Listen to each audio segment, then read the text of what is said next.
Hi everyone, my name is Nigel Andrews, and this is my screencast on adaptive learning and technology.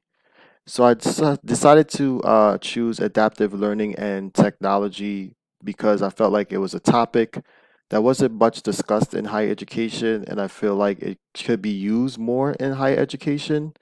It has been implemented by a few higher education institutions, such as Arizona State University, and I think it will be a great tool to further the learning of higher education students if utilized correctly. So my research stems around that, and I just essentially break down what it is, what technology is out right now, and how they actually, implement it in higher education schools and universities across the globe.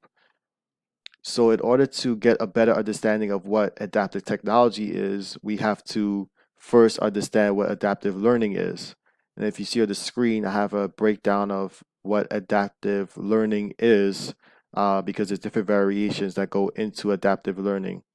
So there's design activity, algorithmic activity, adaptive factors, adaptables, adaptive content, and adaptive sequence, all of which play a role in the technology that's rolled out um, for a particular institution.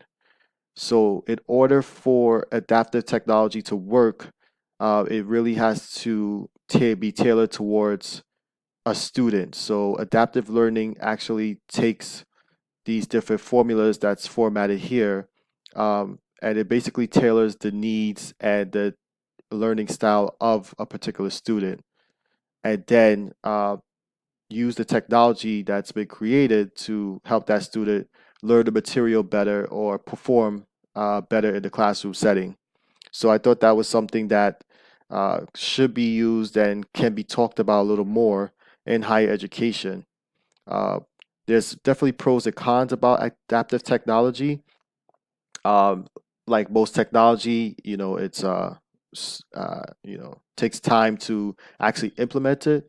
There's cost, there's lack of knowledge, lack of staff support, um, but all of those things seem to be on the uptick, but they're still um, some ways away. So, plus, technology is forever evolving. So it's kind of tough to keep up with that, keep up your finger on the pulse, so to speak. Um, but having said that, I think adaptive technology is definitely the wave of the future for higher education. There are companies like Smart Sparrow that I mentioned earlier on is one of the technologies that's used in higher education institutions such as Arizona State University that is actually using this technology to actually implement this technology and are using it right now to benefit their students. So that's just a small sample size of what I'm going to be doing for my final project. I'm going to really delve into the technology more. The learning itself is definitely going to be touched upon, and research that I've done to and my suggestions and some theories on how this can actually help other institutions and help students uh, perform better. Thank you for your time and have a great day.